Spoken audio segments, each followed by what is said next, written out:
계속해서 마태복음 강의 21번째 시간입니다. 오늘 21장을 살펴보겠습니다.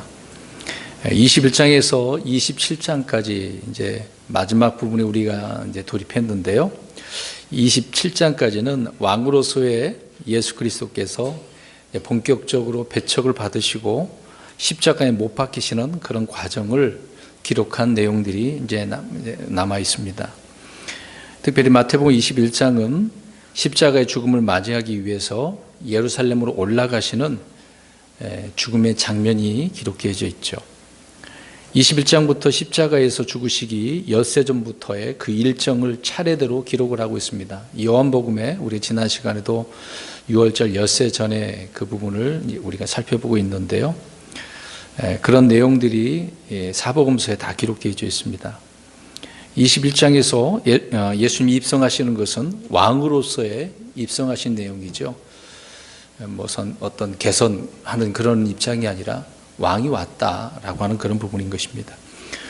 그러므로 이뿐만 아니라 이 사건은 이제 그 당시 초림으로 이제 오셨던 것이지만 이것이 나중에 재림의 그 모습을 우리가 또 생각해 볼 수가 있겠죠.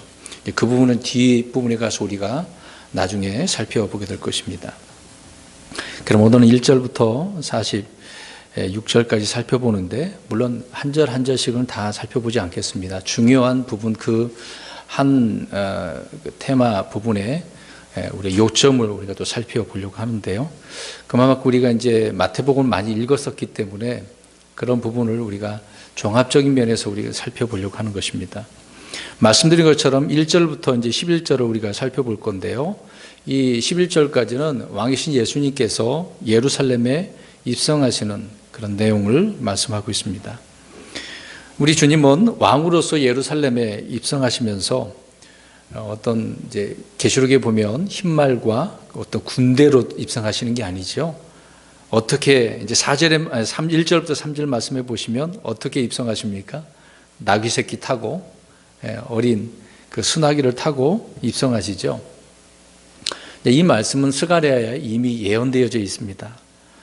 스가랴 대언자의 말씀을 성취하기 위한 것이라고 4절 말씀에 기록을 하고 있는 거죠. 이런 것을 우리가 누차 계속적인 그런 반복된 내용들이 많이 기록되고 있는데, 우리 주님께서는 태어나실 때부터, 그러니까 탄생부터 죽음에 이르기까지 모두 자신에 관한 기록된 말씀을 철저히 이렇게 성취하시는 그런 모습을 우리에게 보여주시고 있는 거죠. 그러니까 하나부터 열까지 말씀을 이루시기 위해서 긴 시간을 이렇게 보내시고 인내하시고 고통을 당하시는 것을 우리가 보게 되었습니다. 아무튼 오늘 본문에 주님이 나귀를 타시는 것은 이 땅에 오실 때 말구에서 나신 것에 그 비견되는 그 주님의 겸손한 모습을 우리가 보이죠. 대부분 왕이 태어났다라고 하면 어디서 태어난다 그래요? 그렇죠. 궁전, 왕궁에서. 근데 우리 주님은 왕으로 이 땅에 오셨지만 어디에서 태어나셨습니까? 그렇죠. 말구육간. 헛간이는 마찬가지잖아요. 짐승이 있는 그런 곳에 주님 그 천한 모습으로 태어나셨습니다. 근데 나귀까지 타시니 얼마나 그러겠어요. 대부분 왕은 무엇을 타고 들어갑니까? 우리나라 말하면 가마, 근데 흰말, 큰 말 타고 다니잖아요. 왕들은 검은 말이든 흰 말이든 그 위험 있게 들어가지 않겠습니까? 근데 우리 주님은 그것도 나귀 새끼 타고 입성하시는 모습을 봅니다. 근데 이제 이 나귀에 대해서 이야기하면서 이제 제자를 보내지 않습니까? 두 제자를 보내셔서 누가 이제 묻거든 말을 하라고 합니다. 3절을 보니까 그것들을 필요로 하신다. 주님께서 필요로 하시기 때문에 달라고 요청하는 그런 내용이죠.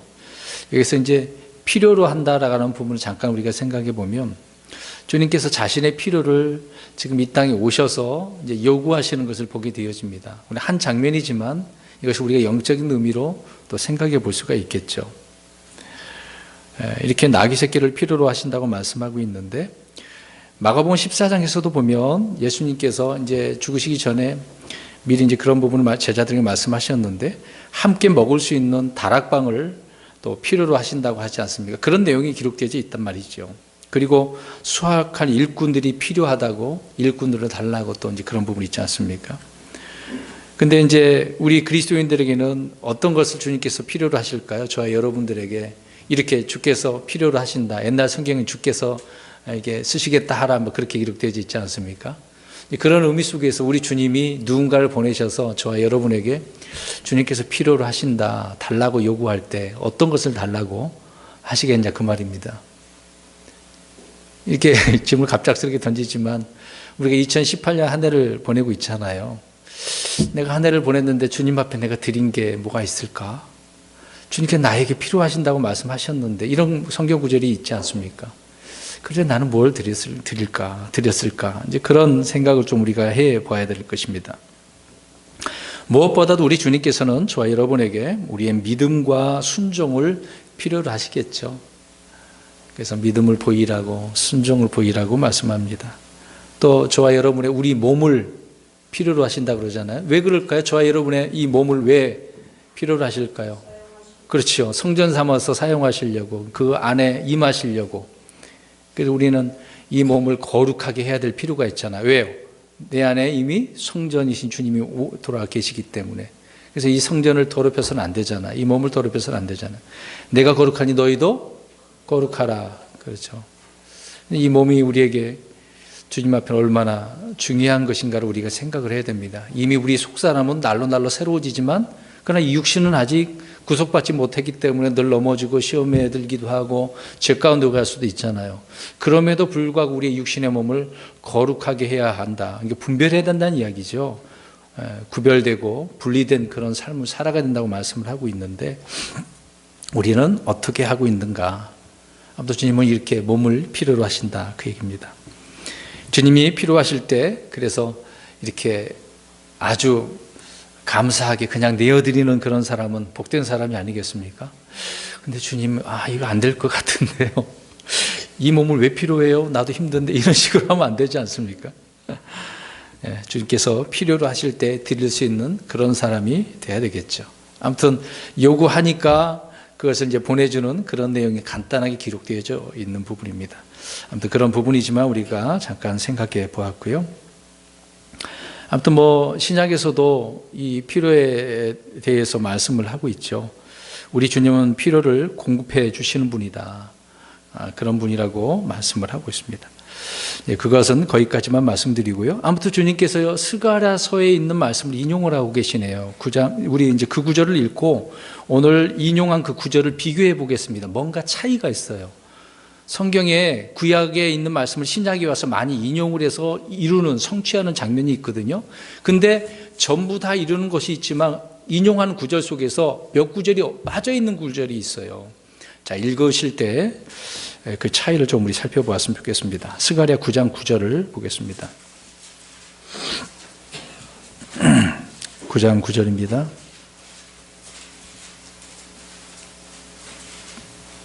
찾아보셨습니까? 오늘 21장 5절 말씀을 우리가 지금 살펴보려고 하는데요. 스가랴 9장 9절 시작.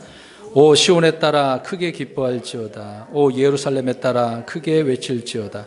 보라 내 왕이 내게 임하시느니라. 그분은 의로우시고 구원을 소유하시며 겸손하사 나귀를 타시되 나귀 새끼 곧 어린 수나귀를 타시느니라. 아멘. 자, 이곳에 딱 적고 오늘 21장 5절 말씀을 읽어보겠습니다. 자, 뭐가 빠져 있는가 생각해 보세요. 5절입니다. 시작. 너희는 시온의 딸에게 이르기를 보라 내 왕이 내게 임하시느니라. 그분은 온유하사 나귀 위에 앉으시되 나귀 새끼 곧 어린 수나귀 위에 앉으시느니라 하라 하셨느니라. 뭐가 빠져 있는 것 같습니까? 예루살렘에 따라 이제 그 내용이 없긴 하지만 아무튼 그렇죠. 의로우시고 구원을 소유하시며 이 내용이 지금 없어요. 왜 이것을 말씀드리냐면 왜 이 구절이 지금 빠져 있을까? 성령님께서는 왜 마태에게 이렇게 성경을 기록하게 하시면서 이 부분을 빼고 지금 이 스가랴 9장 9절을 인용하셨을까? 이제 그 얘기를 말씀드리려고 합니다. 아무튼 마태는 의도적으로 이 부분을 빼서 인용을 했는데 이는 우리 주님이 재림하실 때까지 이스라엘은 구원과 의로움이 없기 때문이다라는 것을 알려주고 있다는 거죠. 좀 어렵게 생각하지 마시고 왜 이런 말씀을 하냐면 여기에서 구원이라고 하는 것은 신약적 의미에 지금 우리는 구원받으세요. 그럼 뭐가 구원받는다고 그랬습니까? 혼이 구원받는다는 거죠. 그런데 이스라엘은 혼의 구원에 대해서 이야기를 하는 부분이 없어요. 그 이야기는 다 어떤 기근에서 가난에서 질병에서 전쟁에서 이런 식으로 구원했다 그렇게 표현하거든요. 혼의 구원이 아니란 말입니다. 그러니까 예수님께서 재림하실 때 이스라엘에게 가져올 구원은 민족적으로 구원을 말하고 있는 거예요. 그래서 주 예수 그리스도의 이름으로 오시는 이여, 오늘 이제 그런 내용도 있긴 하지만 이 당시에 그들은 이제 그렇게 받아들이지 않았지 않습니까? 환란이 있은 다음에 7년 끝날 무렵에 그들이 그제서야 이제 주님을 받아들이게 되어지는 거죠. 그때 이스라엘 전체 이 민족적으로 그들이 구원을 받게 되어지는 그 부분이기 때문에 지금 예수님께 초림하셨어요. 그런데 이들에게 지금 이 민족적 구원이 안 되어져 있는 부분이라는 것을 이야기해 주고 있다. 이제 그 얘기를 하고 있는 것입니다. 그래서 이제 스가랴 아까 9장 접어놨죠? 9장 10절, 11절 한번 보세요. 그러니까 9절만 지금 오늘 초림 때 인용을 하셨는데 10절, 11절은 인용을 안 했단 말이죠. 예, 스가랴서 저도 펴서 같이 읽도록 하겠습니다. 저도 9장 10절, 11절 읽겠습니다. 시작. 내가 에브라임에서 병거를 끊고 예루살렘에서 만을 끊으며 전쟁하는 활도 끊으리니 그가 이교도들에게 화평을 말할 것이요 그의 통치는 바다에서 바다까지 이르고 그 강에서 땅끝까지 이르리라. 또 너로 말하건대 내 언약의 피로 말미암아 내가 너의 갇힌 자들을 불없는 구덩이에서 꺼내어 보내었느니라.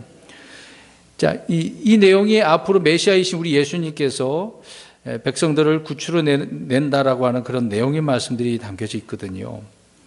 그러니까 이제 9절 표제에 이제 그렇게 표현되어 있지 않습니까? 써놨습니다만은 아무튼 이 스가랴 9장 10절 11절에는 재림 때의 상황이 지금 이렇게 기록되어져 있단 말이죠. 우리 계시록 우리가 강의를 들으신 분들은 이해가 되실 겁니다. 아무튼 이 사건은 분명히 초림 때 일어날 사건이 아니기 때문에 9절 10절 10절 말이죠. 그래서 성령님께서는 마태를 통해서 의도적으로 초림의 상황 속에서 그 부분을 아까 의와 구원을 뺐단 말이죠. 그 부분을 빼놓고 이렇게 인용을 했다. 이런 다른 점을 우리가 이해하자는 차원에서 말씀을 드린 것입니다. 그래서 우리가 성경 구조를 인용을 했는데 왜 이것은 없습니까? 의문점을 가질 수가 있기 때문에 이 부분을 잠깐 말씀을 드린 겁니다. 그러니까 마태복음을 우리가 잘 봐야 된다라고 처음부터 제가 말씀을 드리지 않았습니까? 이런 부분에 대해서 오해를 하면 마태복음을 영적인 부분에 있어 교리적인 부분을 잘못 적용함으로 교회에다 적용을 해서 잘못되게 될 수 있기 때문에 주의해야 된다고 말씀드렸습니다. 그 다음에 오늘 21장 8, 9절을 보십시오. 아무튼 이제 주님께서 나귀 새끼를 타고 들어오시는데 그 들어오신 주님을 이스라엘 무리들이 어떻게 하고 있습니까?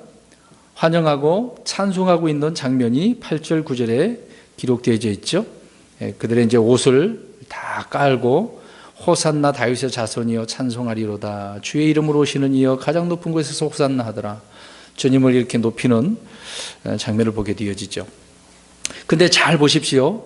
8절 9절 보시면 지금 사람들이 어떤 사람들이라고 딱 기록되어져 있습니까? 매우 큰 무리. 자, 이 큰 무리를 볼 때 누굴까 생각을 해보았으면 좋을 것 같아요.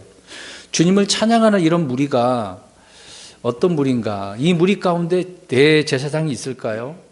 장로들이 있을까요? 서기관들이나 바리새인들이나 헤롯 당원들이 있을까요? 그들이 아니죠. 그들은 없습니다. 호산나라고 할 때 이제 구원하소서라고 하는 뜻이죠. 군중들의 이런 외침이 정말 기가 막히게 주님을 지금 영접하고 있는, 환영하고 있는, 찬양하는 이제 그런 모습으로 우리가 볼 수가 있습니다. 어떻게 보면 이 말은 뭐 틀림없는 사실이긴 하죠. 근데 진정한 믿음의 고백이 아니다라는 것을 우리가 알 수가 있습니다. 군중들의, 백성들의 이런 찬양은 말씀을 통해 얻은 영적 지식에 의해서 말하는 것이 아니었다는 것입니다. 이들은 진정으로 왕으로서의 예수님을 고백하고 찬양하는 것이 아니다, 그 얘기라는 것이죠.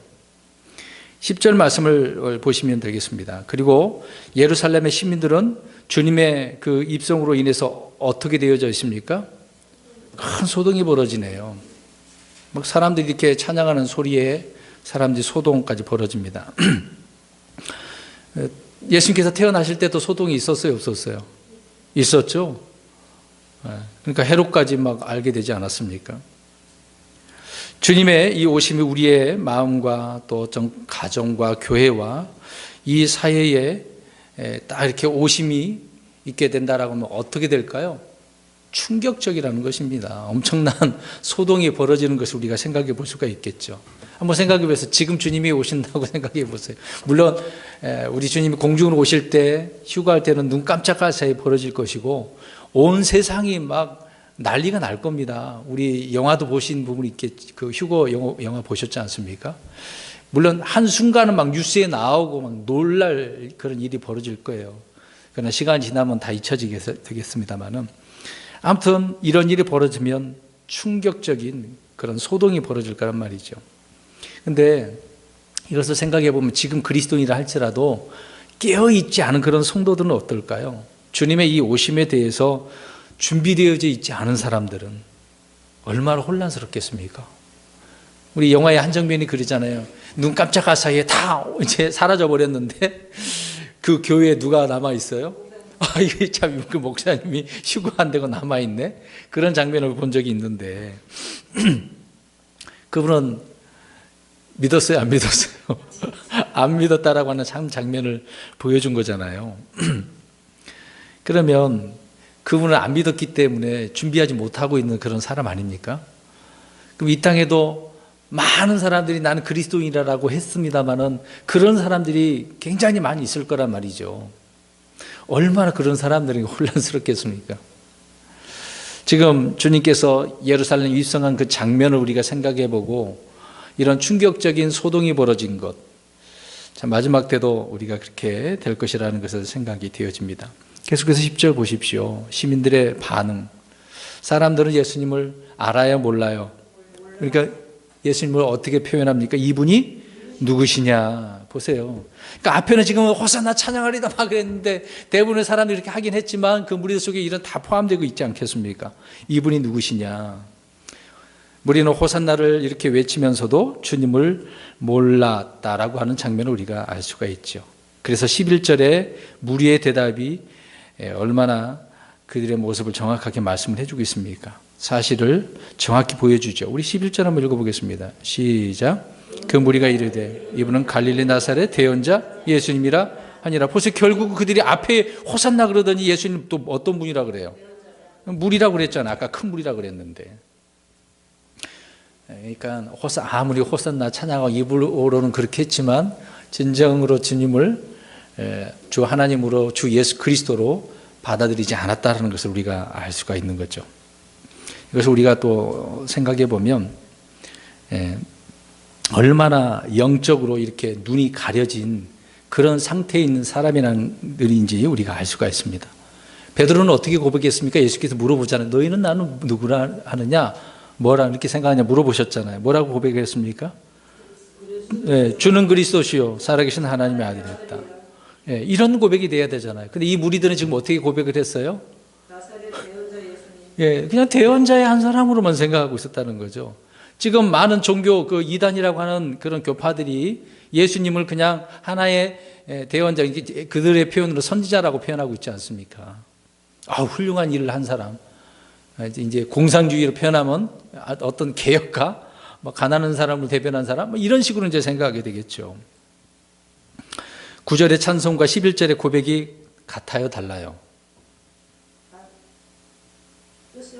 다르죠. 네. 9절에서 호산나 다윗의 자손이여 했지 않습니까? 이 찬송은 예수님이 구약에 예언된 메시아고 또 왕국을 세우실 왕이라고 하는 그런 찬양이긴 하는데 11절은 대언자 예수님이라고만 그쳤다는 것이죠. 그러니까 주님의 말씀과 성령님의 조명이 없이는 믿음의 고백이 될 수 없다는 것을 알 수가 있습니다. 그러니까 오늘 이 군중들, 이 무리들의 신앙은 그냥 믿음의 고백이 아니라는 것을 알 수가 있겠죠. 그냥 육신적인 종교적인 그런 사람들이었다는 것입니다. 오늘날도 그런 사람들이 많이 있죠. 이들의 이런 고백의 허망함은 몇 날이 지나지 않아서 예수님을 어떻게 합니까? 십자가에 못 박죠. 돌변하는 겁니다. 왜? 예수님은 그들의 정치적인 메시아가 싫다고 하셨으니까. 보세요. 그러면 이제 왕으로 입성했으면 왕이 딱 높은 자리에 앉아서 저 로마 사람도 무찌르고 해야 되는데 어떻게 해버리셨어요? 뭐 다 싫다고 하니까 죽는다는데 죽이자. 뭐 그들이 서로 의논해서 이제 죽이지 않습니까? 그런 사람들이었다는 거죠. 이스라엘 백성들은 왕으로서의 주님, 또 메시아 통치자로서의 주님을 알아보는 눈이 없었다는 겁니다. 그러니까 영적 소경이라고 하는 이런 상태에 있는 자들이었다는 거죠. 이런 장면을 우리가 생각해 보게 됩니다. 그 다음에 12절부터 16절 말씀은 우리가 좀 전에 시작하기 전에 읽었었는데요. 성전을 어떻게 하시는 장면입니까?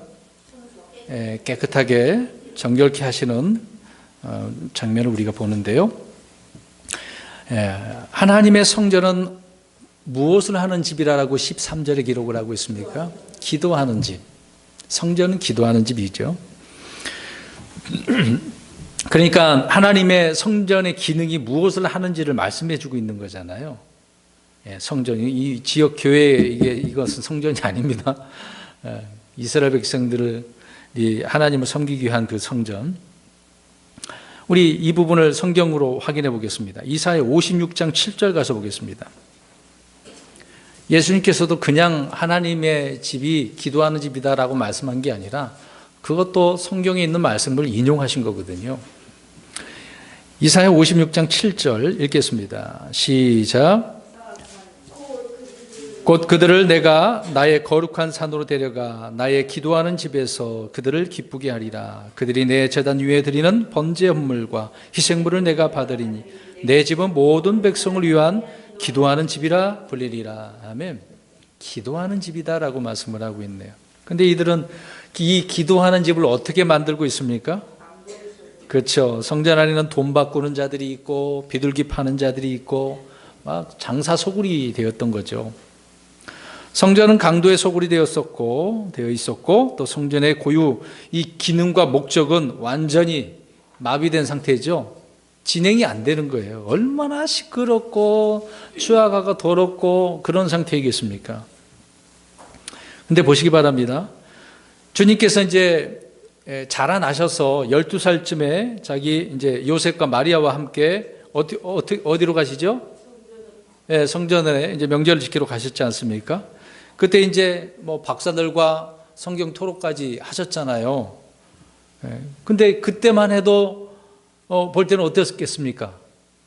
12살 때쯤에는 성전이 어땠을까요? 그렇죠? 이런 상태가 아니었단 말입니다. 그 당시에 그런 내용이 없었으니까요. 장사하는 집이 아니었단 말이죠.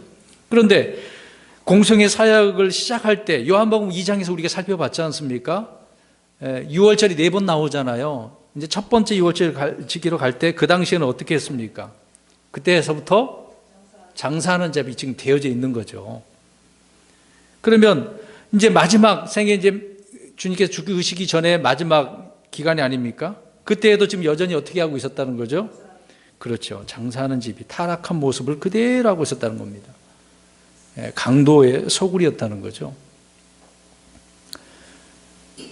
참 이들의 모습 보면은 어떻게 이럴 수 있을까 우리가 생각을 하게 되는데요. 아무튼 회개와 어떤 심판이 부응이 없으면 죄악은 계속해서 이렇게 번져나가게 되어집니다. 우리가 잘못했습니다. 그러니까 포로기에서 돌아와가지고 느헤미야와 백성들이 또 에스라를 통해서 회개의 부응이 일어나지 않습니까? 말씀의 부응이 일어나잖아요. 근데 지금 이들은 그런 것이 지금 사라져버린 상태입니다. 종교 지도자들까지라도 다 타락하고 성전 안에서도 이렇게 더럽혀져 있기 때문에 그들의 죄악이 그 성전에서 그 바깥으로 얼마나 퍼져나갔겠습니까? 6월절을 앞두고 성전은 천하각지에서 백성들이 나와서 영과 진리로 하나님께 경배드리는 장소가 아니겠습니까? 희생을 드리고 피해 속죄를 드리는 그런 곳인데 거기서 주님을 깊이 생각하고 헌물을 드려야 되는 이스라엘 백성들이잖아요. 그럼에도 불구하고 백성들은 이익을 추구하는 장사의 집으로 바꿔버렸다는 거죠. 종교적인 지도자들까지 뿐만 아니라 백성들까지, 장사하는 사람들까지 있었으니 얼마나 시끄럽겠어요. 그러면 이것을 볼 때 주님은 가만히 계신 게 아니십니다. 묵과하지 않으시고 그들의 잘못된 죄악들을 책망하시죠. 하나님의 집으로서 거룩한 성전을 이렇게 짓밟히고 있는 상태를 보실 때 주님은 그들을 책망하시면서 장사하는 그런 상들을 다 엎어버리시지 않습니까? 짐승들은 다 쫓아내 보내시고요. 참, 그래서 주님은 그들을 향해 분노하시고 이유가 있는 부분으로 이렇게 분노하신 거죠. 이런 행동을 하시는 우리 주님을 보게 되어집니다. 우리도 믿음이 있으면 또 사랑이 있으면 이런 행동이 있어야 되겠죠. 그런데 어떻습니까? 우리의 잘못된 점이 우리가 자신을 돌아봤을 때 이런 문제가 생기면 결단을 하고 돌이켜야 되잖아요. 나 자신을 책망해야 되잖아요. 저와 여러분은 주님이 책망하시기 전에, 주님이 징계하기 전에 자기가 나 자신을 책망을 해야 돼요. 근데 이것을 잘 못하는 경우가 많더라고요. 우리 성장을 위한 첫걸음에서도 그런 내용을 이제 말씀드렸었는데, 아무튼 우리가 믿음이 있는다서 또 사랑이 있다라고 한다면 행동으로 옮기는 그런 사람이 되어야 됩니다. 아무튼 성전은 거룩한 곳이고 주님의 임재가 있는 것이고 희생을 드리는 것이고 죄를 용서받는 곳이고 또 하나님께 구하는 말씀을 듣는 그런 장소였는데, 이들은 온갖 어떤 매매와 불법과 어떤 이익을 위해서, 탐욕을 위해서 있었기 때문에 도둑의 소굴이라고 말씀을 하고 있습니다. 이런 내용의 말씀이 또 예레미야 7장 11절에도 예언을 해주고 있는 거죠. 그래서 이를 통해 이스라엘의 영적 상태가 완전히 무너진 것을 보게 되어집니다. 그러니까 성전에서 기도와 찬송과 경배를 드리는 이런 문제가, 이런 부분이 없어졌기 때문에 이미 더 이상 고칠 수 있어요, 없어요? 고칠 수 없는 상태가 됐다는 거죠. 이것을 우리가 또 오늘날 교회적인 부분을 한번 생각해 보시기 바랍니다. 교회가 본래 목적이 있을 거 아닙니까? 교회는 왜 지역교회를 우리가 이렇게 세우는 거죠? 운영하고 있는 거죠? 믿음의 사람들이 모여서 여기서 물론 앞에도 주님 말씀한 것처럼 기도하기도 하고 찬송도 하고 주님을 섬기기도 하고 믿음의 교제도 나누고 마음을 합하여서 밖으로 나가서 우리가 복음도 전하는 그런 목적이, 기능이 있는 거 아니겠습니까?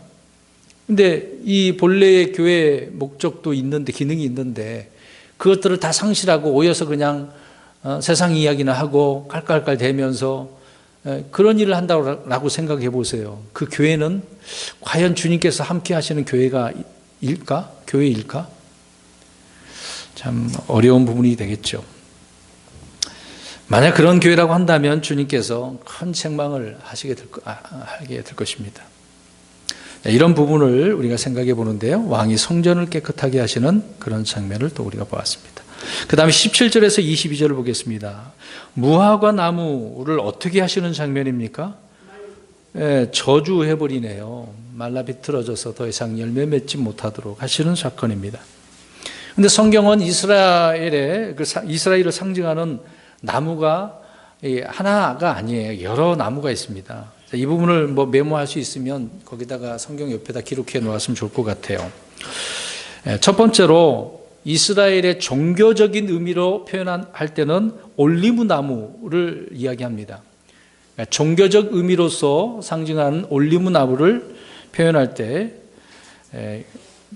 올리브 나무를 이스라엘 백성들의 의미를 하고 있는 것이고요. 두 번째로는 이스라엘의 영적인 그런 상태, 영적인 특권을 상징하는 포도나무가 있어요. 포도나무. 포도나무는 이스라엘 영적인 부분을 설명하고 있다. 그리고 세 번째로는 이스라엘의 민족적인 그런 특권을 상징하고 있는 것이 오늘 본문에 나오는 무화과 나무예요. 자, 그것을 좀 이따 설명드릴 겁니다. 무화과 나무. 그리고 나머지 이제 네 번째로 떨기나무가 있는데, 이 떨기나무는 이스라엘 백성들이 고난을 받지만은 소멸하지 않는 이스라엘 역사를 이야기합니다. 그럼 보세요. 이스라엘이 역사적으로 하나님 앞에 심판받고 했는데 흩어지기도 했지만 사라져 버렸습니까? 아니죠. 지금 버젓이 지금 현재 이스라엘 국가가 있고 성경에 이제 앞으로 예언된 진짜 이스라엘이 이제 세워지게 될 것입니다. 근데 지금 많은 개신교에서는 이스라엘이 어떤 상태라고 합니까? 다 없어진 상태라고 그렇게 이야기를 해요. 그러니까 그 이스라엘을 대체해서 교회가 이제 영적 이스라엘이다, 그런 표현을 해버리죠. 그러다 보니 구약의 이스라엘 백성들에게 주신 말씀을 그 오늘날 교회에다가 적용을 해버려서 그대로 사용을 하지 않습니까? 그래서 오류가 생기는 부분이죠. 아무튼 이 네 가지 부분을 기억하시고, 그번에 이제 그 중에 이제 세 번째 이 무화과 나무를 잠깐 말씀을 드릴 것인데요. 이 무화과 나무는 말씀드린 것처럼 이스라엘 민족을 상징하는 나무라는 것을 말씀드리는데, 이것은 이제 마태복음 24장 32절에 나오고 또 누가복음 13장 6절부터 말씀을 하고 있습니다. 그런데 누가복음 13장 7절 말씀에 보면은 주님은 3년 동안 무화과 나무에서 열매를 얻지 못했다라고 말씀합니다. 몇 년 동안요? 오래 갔는데 다음에도 그렇고 그 다음에도 가고 3년 동안 열매를 맺지 못했다라고 하는 부분이 있거든요. 여러분, 열매를 이렇게 맺지 못하면 어떻게 해야 됩니까? 열매를 안 맺는데 그 나무는 어떻게 해야 되냐고요? 그렇죠. 있을 필요가 없지 않습니까? 다른 걸 뽑아서 다시 심어야죠. 처음부터. 자, 주님은 제자들에게 무화과 나무를 통해서 믿음에 대한 교훈을 주는 동시에 이스라엘의 이 그 불신이 그들에게 이제 주어질 심판에 대해서 무엇인지를 말씀을 해주고 있습니다. 자, 그들에게 이제 교훈을 주면서 심판을 이야기하고 있다, 그 얘기입니다. 많은 사람이 종교적인 형식과 경건의 모양을 갖추기는 쉽지만은 열매에 맺는 데 있어서, 특히 우리는 성령님의 열매를 맺지 않습니까? 내 열매가 아니라 우리는 내 안에 계신 성령님을 통해서 성령님의 열매가 나야 되는데, 이거는 흉내낼 수가 없잖아요. 아무리 내가 그렇게 하려고 노력한다고 해서 맺혀지는 게 아니거든요. 누가 이 열매를 맺는 겁니까? 그렇죠. 내 안에 계신 성령님이 열매를 맺는 거예요. 내가 열매를 맺는 게 아니에요. 근데 지금 이들은 종교적인 그 형식과 그 모양, 얼마나 열심입니까? 11조도 열심히 하고, 박화 운향도 내고, 금식도 하고, 대단한 열심이잖아요. 근데 주님께서 보실 때 이 무화과가 열매가 지금 안 맺히는 것처럼 이들 또한 이런 상태다 지금 표현해주고 있는 거죠. 여러분, 생각해 보시기 바랍니다. 씨가 없는데 열매를 맺을 수 있나요? 씨가 없어서 뿌려지지 않았으면 열매 자연히 없겠죠. 그럼 뿌리가 없는데 열매를 맺을 수 있습니까? 없죠. 뿌리 내려서 이제 그 줄기가 올라가야 되죠. 그리고 또 요한복음 12장에 말씀하고 있는 것처럼 한 알의 밀이 어떻게 돼야 돼요? 썩어야 열매가 어때요? 많은 열매 맺는다고 그랬잖아요. 썩어야, 죽어야 많은 열매 맺는다고. 그리고 또 하나, 마태복음 13장의 씨 뿌리는 비유에서 무슨 땅에 뿌려져야 돼요? 그렇죠. 옥토밭, 좋은 땅에, 좋은 밭에 뿌려져야 많은 열매를 맺을 수 있어요. 또 말씀을 듣고 어떻게 해야? 행해야 많은 열매를 맺을 수 있어요. 또 요한복음 15장 5절에 보니까 말씀 안에 꾸준히 거해야 된다. 그리스도 안에 꾸준히 거해야 열매를 맺는다고 말씀을 하고 있습니다. 열매를 맺으려면 이렇게 해야 된다고 말씀하고 있거든요. 근데 지금 이스라엘 백성들은 지금 무화과 나무로 설명하면서 열매가 없단 말이죠. 왜? 지금 이 무화과 나무 전에 무슨 사건이 우리가 살펴봤습니까? 성전을 어떻게 하고 있어요? 몇 년 동안? 그러니까 예수님께서 사역을 시작할 때 처음부터 지금 끝까지 3년 반 동안 열매가 있어요, 없어요? 없어요. 이스라엘 백성들 상태를 지금 표현하고 있다는 것이죠. 근데 이제 사람들이 질문을 하는 것이 있어요. 오늘 읽은 우리가 지금 살펴보고 있는 무화과 나무 그 내용이 말씀하고요. 마가복음 11장 12절에서 14절에서 말씀하고 있는 무화과 나무 또 내용이 있거든요. 여기서 중요한 질문이 뭐냐면 주님께서 왜 무화과의 때가 아닌 때 열매를 찾으시고 열매가 없으니까 저주하셨느냐, 그 얘기입니다. 지금 오늘 내용은 그런 부분이 좀 없어진 것처럼 보이지만 마가복음 11장을 읽어보면 그 내용이 있거든요. 아니, 때에 오셔서 열매를 구해야 되는데 때가 아닌데 그렇게 와서 열매를 구했다? 여러분 그 생각 많이 해보지 않으셨습니까? 네, 그 부분을 잠깐 이제 말씀을 드리려고 합니다. 일단은 마가복음 11장 12절에서 14절을 읽고 우리가 살펴보려고 합니다. 아무튼 오늘 말씀에도 시장하셔서 무화과 나무를 길에서 보시고 열매를 구하시는데 잎사귀 외에는 없었다라고 이야기하고 있죠. 잎사귀, 잎사귀. 근데 왜 그럴까? 이제 그걸 좀 이따 설명해 드리겠습니다. 마가복음 11장 12절에서 14절 시작. 이튿날 그들이 베다니에서 나왔을 때에 그분께서 멀리서 잎사귀 달린 무화과 나무를 보시고 혹시 그 나무에서 무엇을 찾을 수 있을까 하여 가셨으나 그것에 이르러 보시니 잎사귀 외에는 아무것도 없더라. 이는 아직 무화과의 때가 아니었기 때문이더라. 예수님께서 그 나무에게 응답하여 이르시되 이제부터 영원토록 사람이 내게서 열매를 먹지 못하리라 하시니 그분의 제자들이 그것을 듣더라. 마가복음에서는 이렇게 이것을 더 상세하게 말씀을 하고 있죠. 여러분, 무화과 나무는 잘 대답하셔야 돼요. 열매가 먼저 열릴까요? 잎사귀가 먼저 이렇게 보일까요? 그렇죠. 열매가 잎사귀보다 먼저 열린다는 겁니다. 자, 근데 지금 오늘 장면에는 뭐예요?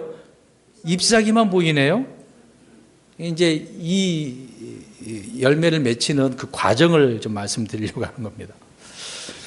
그렇기 때문에 잎사귀가 있으면 자연히 열매를 기대하게 되겠죠. 근데 그래서 지금 잎사귀가 있으니까 예수님께서 어떻게 하신 거예요? 열매는 지금 있어야 된단 말이죠. 잎사귀가 열리기 전에 뭐가 있으니까? 열매가 있으니까. 자, 이해하는 차원에서 다시 또 말씀드리는 겁니다. 예수님이 무화과 나무에 가신 이유도 바로 거기가 있는데요.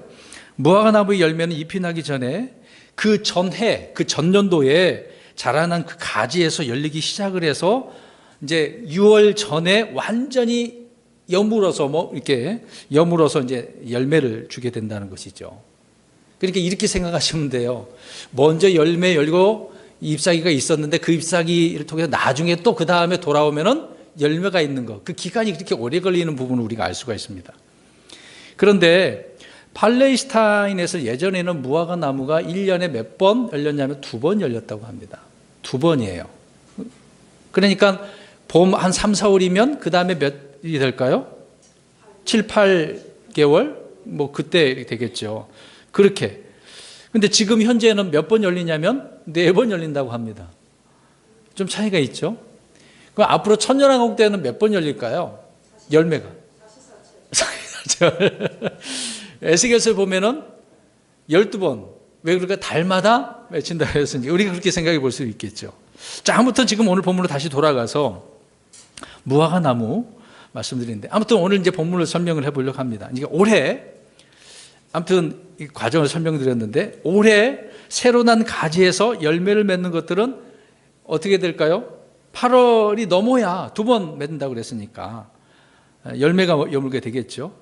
만약 겨울까지 여물지 못한 그 열매들은 겨울이 지난 다음에 그 다음 이제 봄이 지난 다음에 여물어서 열매가 나와야 되는 거잖아요. 그래서 예수님이 지금 그런 부분이라고 보시면 돼요. 지금 무화과 나무로 그 가셔서 그 보고 있던 그 때가 4월경이라고 보시면 돼요. 4월경. 왜 그럴까요? 6월절 어린 양으로서 죽으실 때가 몇 월 달이었을까요? 그게 3, 4월이거든요. 잘 이해가 안 되십니까? 6월절 어린 양으로 죽으실 때가 3, 4월이에요. 그러니까 그 시기는 3, 4월 경이라는 것을 우리가 알 수가 있습니다. 그러니까 그 전해의 여문 열매를 주님께서 생각하셔서 그때 잎사귀 나기 전에 열매 익은 다음이니까 열매를 구하셨지만 하나도 없었기 때문에 저주하신 거겠죠. 그러니까 다시 말씀드리면 작년에 아무 열매도 맺지 않은 무화과 나무였다는 거죠. 그러니까 작년에 맺혔으면 올해는 어떻게 해요? 있었겠죠. 안 됐단 말입니다. 올해도 역시 이 나무가 무화과 나무를 맺지 못했다는 거죠. 그러니까 이 무화과 나무를 쳐다볼 때 사람들은 뭐 이런 나무가 다 있어? 무화과 나무면 어떻게 해야 돼요? 때 되면 열매가 있어야죠. 그러면 이걸 생각해 보겠습니다. 저와 여러분들이 그리스도인으로서 살아가고 있어요. 말씀도 하고 말씀도 읽고 기도 생활도 하고 또 실천하려고 해요. 그런 속에서 열매가 이제 드러나야 되는 거 아닙니까? 근데 드러나지 않았어. 그럼 우리는 어떤 사람이에요? 열매 없는 어떤 위선적인 삶을 살았다는 것을 알 수가 있겠죠. 나쁜 표현을 하면 이게 사기야. 그리스도인이 아니 가짜. 뭐 그렇게 볼 수가 있겠죠. 그러니까 무화과를 쳐다보는 사람들을 모두 속이는 것이죠. 이 무화과 나무가 그런 상태였다는 것을 알 수가 있습니다. 그러니까 누구나 잎이 무성한 무화과를 볼 때에 열매를 기대하는 것은 당연한 거잖아요. 지금 잎사귀가 있으니까요. 그런데 자세히 보니까 작년에도 올해도 2해에 걸쳐 열매가 하나도 없었다면 이는 그 무화과 나무가 문제가 있는 것이죠. 그래서 주님은 그 나무를 저주하신 것입니다. 주님 무화과 나무의 저주 사건을 통해서 무엇을 말씀을 해주려고 하냐면 열매 없는 종교적인 그 위선과 경건의 모양은 있지만 능력이 없는 이스라엘 백성들을 이야기해 주고 있는 거예요. 오늘 이스라엘 백성들에 대한 이야기지만 저희 여러분은 어떻습니까? 올 한 해 동안 그런 많은 모습들이 드러나죠. 저 역시도 마찬가지입니다. 부끄러운 모습이죠. 열매 없는 종교적인 그런 위선만 가지고 있었다는 것입니다. 우린 그래서는 안 됩니다. 이 부분을 이해하실 줄로 믿고 넘어가겠습니다. 22절 말씀을 보십시오. 그렇게 말씀을 하다가 22절에 갑자기 무슨 이야기를 하고 있습니까? 너희가 믿고 기도할 때 무엇을 구하든지 모든 것을 받으리라. 뭐 의심 이야기 하시다가 믿음과 무엇을 또 이야기합니까? 기도에 대해서. 그러니까 믿음과 기도의 관계가 무엇인지 또 설명하고 계시네요. 자, 기도의 가장 큰 장애는 뭐다라는 것을 알 수가 있습니까? 그렇죠. 믿지 않는 거. 야고보서 그렇게 너희는 믿지 아니했다, 의심했다 그 얘기를 강조하지 않습니까? 불신이에요, 불신. 기도하면서 이 불신, 믿지 않은 상태에서 기도하는 것은 응답 받을 생각을 하지 말아야 되는 거죠. 우리가 기도 응답을 방해하는 걸림돌 역시 이 불신이거든요. 믿음은 오직 하나님의 말씀을 우리가 들음으로 거기 말씀에서 생기는 거죠. 그래서 성경 읽기와 또 말씀을 듣는데 우리가 게으르지 말고 열심히 해야 될 부분이 거기에 있습니다. 그렇게 열심히 하다 보면 규칙적으로 하다 보니 또 그 말씀을 가지고 뜨겁게 우리가 또 기도할 수 있지 않겠습니까? 근데 그렇게 안 되는 이유는 무엇 때문에? 불신 때문에. 네. 믿음과 기도가 얼마나 중요한지를 또 이 사건을 통해서 거기다 곁들여서 설명을 해주네요. 제자들이 물어보니까 그것을 설명을 하고 있는 것입니다. 그러니까 믿음과 기도가 없으니 열매도 없는 그런 부분을 볼 수 있겠죠. 올바른 믿음도 아니고 종교적인 열심을 다해서 하나님 앞에 구했는데 그들에게 무슨 열매가 있겠느냐, 뭐 이렇게 우리가 이해를 할 수가 있는 것입니다. 그 다음에 23절 보십시오. 성전에 들어가서 어떻게 하십니까? 가르치시네요. 이제 예루살렘 입성해서 성전까지 들어가셨네요. 근데 24장 1절을 한번 보세요. 한참 넘겨서 24장 1절을 보세요. 이제 성전에서 어떻게 하십니까? 24장 1절 성전을 떠나시네요. 그러니까 21장, 22장, 23장까지 계속해서 성전에서 가르치신 내용입니다. 그 부분을 우리가 몇 주 동안 살펴보게 될 것입니다. 자, 오늘 본문으로 다시 가서 이제 23절부터 26절까지를 보는데요. 바리새인들이 이제 예수님께서 성전에서 가르치시니까 무엇을 가지고 또 시비를 걸고 있습니까? 권위. 무슨 권위로, 도대체 너는 어떤 권위로 일을 하느냐라고 지금 그들이 물어보게 되는 거죠. 근데 이 세상 사람들의 이 권위의 문제는 항상 사람들의 어떤 논쟁거리가 아니겠습니까? 주님은 가르치실 때, 설교하실 때도, 표적을 보이실 때도 이 권위를 가지고 계셨습니다. 왜 그럴까요? 요한복음 5장 27절에 그 권위를 누가 주셨으니까? 네, 아버지 하나님 주셨으니까. 그래서 항상 그 권위를 가지고 행하시고 있단 말이죠. 근데 그들은 지금 그 부분을 이해를 못하니 도대체 너는 무슨 권위냐? 우리는 하나님께서 인정하는 권위를 가지고 있어. 나는 대제사장이야, 수제사장이야, 제사장이야, 바리새인이야. 그들 나름대로의 권위를 만들어 놓고 이야기하죠. 예. 근데 우리 주님의 권위를 그들은 이해를 못하고 있습니다. 주님은 수제사장들과 장로들의 질문에 어떻게 역으로 질문하십니까? 25절에 보시면 누구를 이야기하고 계셔요? 침례인 요한에 대해서. 그러나 주님의 그 질문에 그들은 대답하지 못하고 있습니다. 잘못 말했다가는 사람들에게 어떻게 될까 봐. 잘못하면 죽을 수도 있잖아요. 예수님은 어떻게 지금 생각하고 있어요? 사람들은요. 대언자로. 지금 침례인 요한도 대언자로 지금 왔단 말이죠. 하늘로서냐 땅으로서냐 말 한마디 잘못하면 그들은 사람들에게 무리로 폭행을 당할 수도 있겠죠. 그러니까 이들은 지금 누구를 두려워하고 있어요? 사람들. 자, 보세요. 이런 겁니다. 하나님을 두려워하지 않고 하나님에 대한 권위를 받아들이지 않은 사람들은 하나님이 무서운 게 아니라 누가 무서워요? 사람이 무서운 거예요. 참 놀라운 일이죠. 저와 여러분은 어떻습니까? 사람이 무섭습니까? 사람이 두렵나요? 하나님이 두렵나요? 정말이십니까? 네, 그 두려우신 그 주님의 그 두려움을 우리가 바로 알아야 되겠죠. 이렇게 위선자들에게는 진실과 진리가 중요한 게 아니라 자신들에게 돌아올 어떤 데미지, 큰 충격, 그런 거겠죠. 이런 위선자들은요, 사실 여부, 진실 규명, 이거 필요가 없어요. 자기의 그 유익을 더 생각하기 때문에 그렇다는 겁니다. 그래서 27절에 주님께서 어떻게 답변을 해 주십니까? 안 해 주시죠? 나도 너에게 말하지 않겠다. 왜 말하지 않을까요? 이 부분을 잠깐 말씀드리겠습니다. 예수님께서 말씀 안 하신대잖아요. 왜 말씀 안 하실까요? 믿지 않아서. 자, 이 부분을 두 가지를 잠깐 말씀을 드리려고 하는데요. 첫 번째로는 예수님은, 하나님께서는 이미 이들에게 말씀을 하셨을까요? 안 하셨을까요? 예수님에 대해서 하셨잖아요. 주님이 이미 말씀으로 계시를 해 주셨어요. 예언을 해 주셨습니다. 이런 계시가 있다라고 한다면 그것을 믿고 순종할 때까지 다른 말씀을 주실 필요가 있어요, 없어요? 없어요. 새로운 계시가, 어떤 조명이 주어지지 않는다는 것입니다. 이들 지금 수제사장들과 장로들은 요한의 증거를 이미 들었어요, 안 들었어요? 요한은 어떤 선포를 하고 있습니까? 하늘의 왕국을 전하면서 맨 먼저 어떻게 해요? 회개하라, 하늘의 왕국이 가까웠느니라. 자, 그러면 이 증거를 그들이 받아들여야만 누구를 받아들일 수 있는 거예요? 그렇죠. 또 그 예수님에 대해서 증거를 한단 말입니다. 요한의 증거를 믿어야만 누구를 믿을 수 있어요?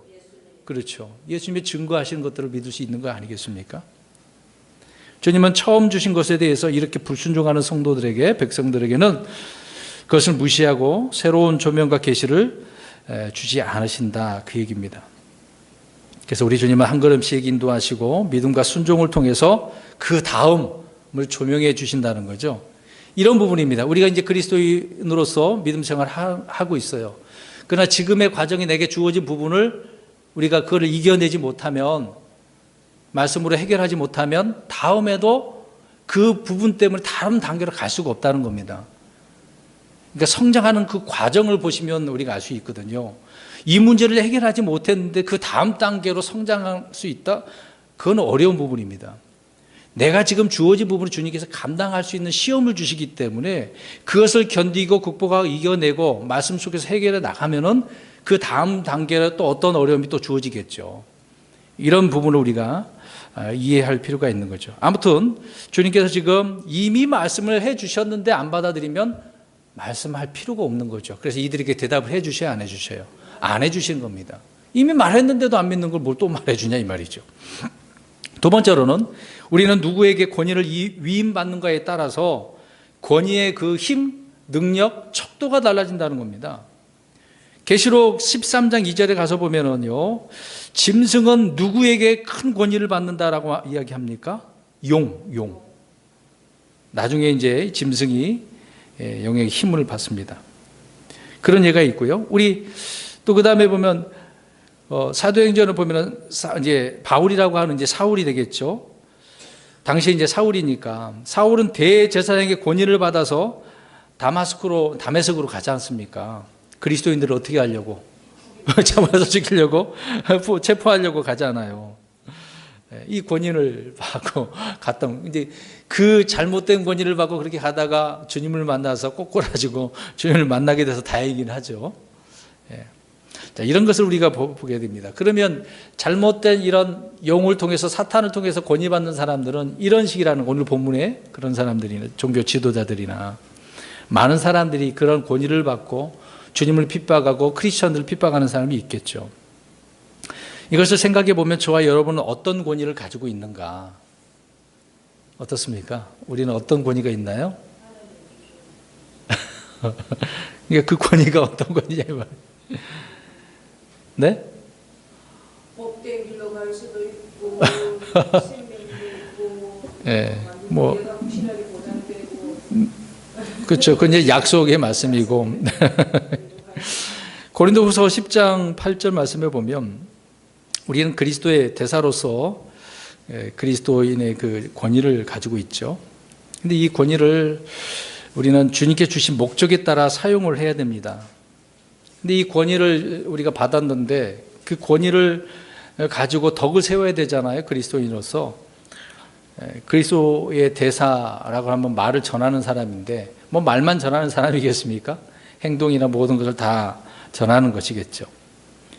근데 덕을 세우지 못한 부분이 있네요. 베드로서에 보면은 믿음에 뭘 세우라 그러죠? 그렇죠. 지식이 아니거든요. 믿음의 덕에 지식이거든요. 근데 지금 사람들이 이게 바뀌었어. 순서가 바뀌었어요. 믿음의 지식. 이게 잘못된 거예요. 덕이 쓴 다음에 지식이거든요. 근데 갑자기 막 지식이 들어간 사람은 덕이 없는 경우가 많아요. 그래서 다른 사람들에게 상처 주고 시험에 실족하게 만드는 그런 경우가 많습니다.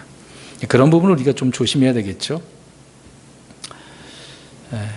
아무튼 주님께서 그렇게 우리에게 권위를 주셨는데요.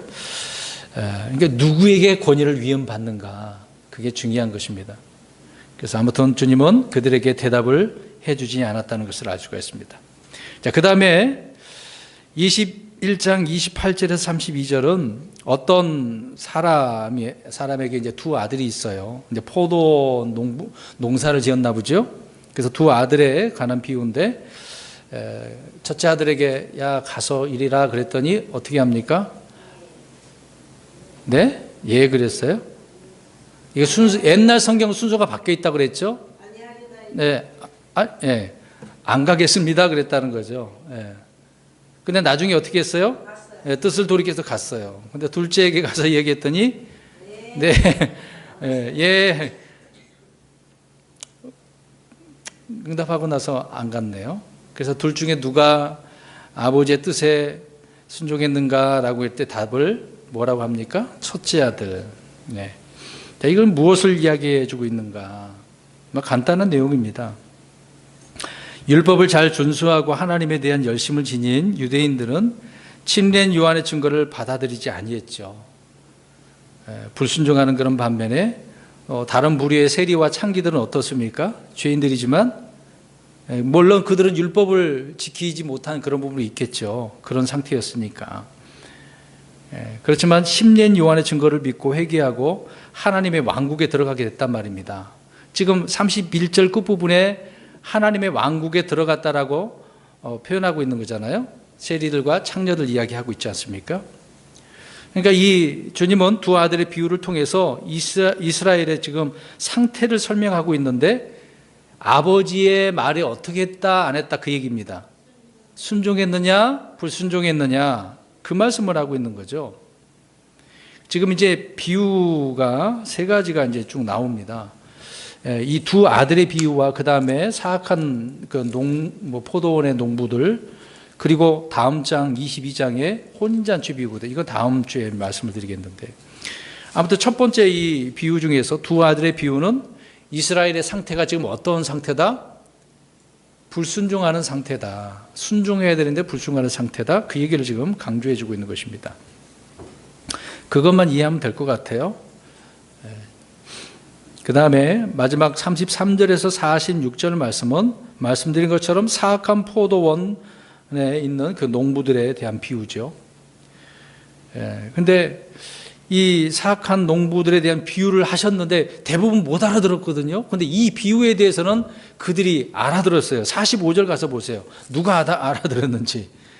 45절 보면 누가 알아들었습니까? 바리새인들이. 어떻게 이거는 알아들었네요? 자기들에게 말인 줄 알고. 왜 간결하고 뭐 쉽게 이해할 수 있도록 말씀하셨기 때문에요. 저는 이스라엘 민족이 열매를 맺기를 바랬습니다만은 열매는 고사하고 주님이 보내신 대언자들을 어떻게 했다는 겁니까? 이제 그것을 지금 그들이 알아들었어요, 못 알아들었어요? 알아들었네요. 자기들이 그랬다는 걸. 역사적으로 그들이 계속해서 그렇게 하지 않았습니까? 아벨 그 이후로 구약의 전 세대의 모든 대언자들은 백성들로부터 죽임을 당했다라는 것을 말씀해주고 있는 거죠. 아벨도 자기 형한테 말을 하다가 죽었지 않습니까? 참 놀라운 일입니다. 아무튼 마지막으로 하나님께서 집주인 되신 우리 주님이시죠. 주님은 종이 아닌 아들을 이렇게 보낸 그 내용을 설명을 하고 있습니다. 그러나 농부들이라고 하는 이들은 아들마저도 어떻게 했다고 39절에 말씀하고 있습니까? 죽여버렸어요. 그러니까 이들에게 무엇이 찾아왔어요? 41절 43절에 우리 읽어봅니다. 41절 43절 시작. 그들에게 함께 이르되 그가 그 사악한 자들은 무참히 멸하고 자기 포도원 제때 자기에게 열매를 바칠 다른 농부들에게 세 주리라 하며 43절 그러므로 43절 시작. 그러므로 내가 너희에게 이르노니 아버지께서 너희로부터 아버지 왕국을 빼앗아 왕국의 열매를 맺는 민족에게 주시리라. 아멘. 그러니까 이들에게 심판이 찾아왔고 하나님의 왕국은 유대인이 아닌 누구에게 돌아간 것입니까 지금요? 이방인. 그러니까 저와 여러분에게 이 왕국이 주어진 거예요. 이스라엘 백성들이 거부를 했기 때문에 감사한 일이죠. 참 이스라엘 백성들에게 주어질 7년 전 3년 후 3년 반, 전 3년 후 3년 반, 특히 후 3년 반은 야곱의 고난이지 않습니까? 그들에게 엄청난 심판이 주어지게 될 것입니다. 그 다음에 앞에 9절 42절을 우리가 또 말씀을 보면 우리 지금 읽고 설명드리겠습니다. 시작.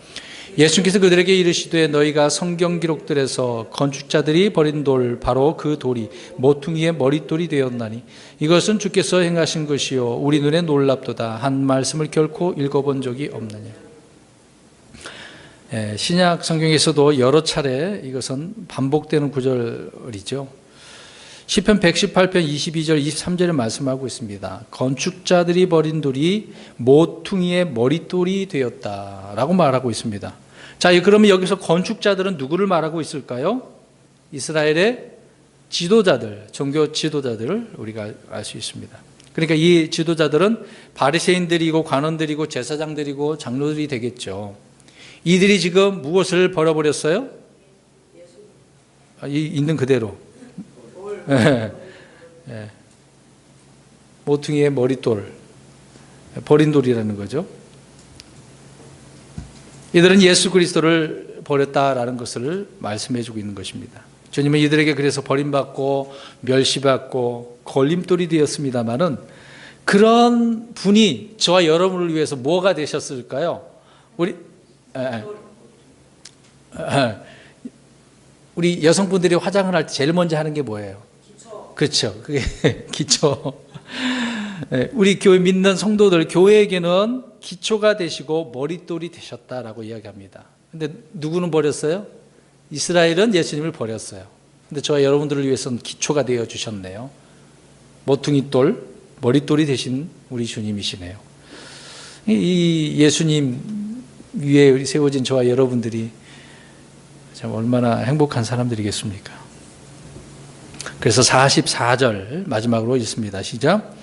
누구든지 이 돌 위에 떨어진 자는 부서지겠고 누구에든지 이 돌이 떨어지면 그를 갈아서 가루로 만들리라 하시니라. 아멘. 이것은 구원과 심판에 대한 말씀이 되겠죠. 자, 보세요. 지금 돌이 있어요.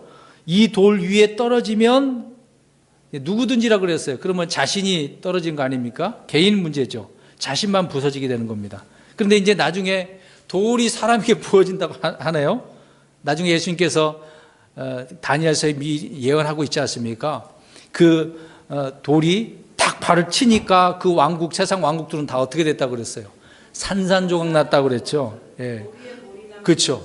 이 세상 왕국, 이 세상에 있는 많은 사악한 자들을, 사람들을 치니까 가루로 만들어지게 되는 거죠. 오늘 그래서 44절에 그를 가루로 만든다라고 말씀하고 있는데요. 심판받는다는 이야기죠. 초림 때 예수 그리스도께서 오셨는데 그 예수님을 거부한 유대인들은 돌 위에 떨어진 모습이라고 우리가 생각한다면, 이제 재림 때 예수 그리스도를 거부한 사람들은 돌이 자신들 위에 떨어진 경우라라고 우리가 이해를 할 수가 있습니다. 그러니까 이제 심판의 강도가 어떨까요? 초림 때하고 재림 때하고 엄청난 차이가 있습니다. 초림 때에는 개개인적인 그런 부분이라고 하지만 재림 때는, 지상 재림 때는 민족적으로 다루시기 때문에 그러는 거죠. 결론적으로 말씀드립니다. 주님은 이렇게 첫 번째 비유를 통해 아버지의 명을 거역하는 불순종하는 이들을 통해서 하나님께 거역을 하는 이스라엘 백성들을 말씀을 해주고 있는 것입니다. 두 번째 이 비유는 하나님의 아들을 이스라엘 백성들이 어떻게 하는 상태입니까? 죽이는 거죠. 네. 자, 이렇게 농부들이 죽이는 것입니다. 다음 주 세 번째 혼인잔치 비유를 통해서는 역시 혼인잔치에 사람들이 초청을 했는데 오지 않고 오히려 죽였다라고 하는 그런 내용이 담겨져 있습니다. 그 부분은 다음 주에 자세히 말씀을 살펴보기로 하겠습니다. 아무튼 우리 예수님께서 왕으로서 예루살렘을 입성을 하셨지만, 이 입성할 때 사람들이 받아들이는 것은 왕으로서의 받아들이는 게 아니고 어떤 정치적인 그런 메시아로 받아들였던 것이고, 또 그 안에 들어가 보니까 성전이 어떤 상태예요? 덮여진 그런 상태. 그 성전은 기도하는 집인데 그들이 더럽혔다. 그래서 주님은 그들을 책망하셨고 상을 엎으셨다. 그런데 성전에서 가르치시니까 그들이 어떻게 도전해 와요? 무엇에 대해서 물어봅니까? 권위에 대해서 도전을 하고 있는 거죠. 어디로부터 이 권위를 받았느냐? 그러니까 우리는 주님을 통해서 그리스도의 대사로서의 그런 권위를 받았지만, 그들은 이런 마귀를 통해서 권위를 받아서 주님을 죽이는 그런 일까지 가게 되어집니다. 그래서 아들에 대한 비유를 통해 불순종하는 자들이었고, 또 열매도 맺지 못할 뿐더러, 그리고 또 주님을 아들을 죽이는 그런 일을 하게 되는 그 이야기까지 담겨져 있는 것이죠. 항상 우리는 열매를 맺히는 그런 그리스도인으로서 살아가는 저 여러분 되시기를 주의 이름으로 축원합니다.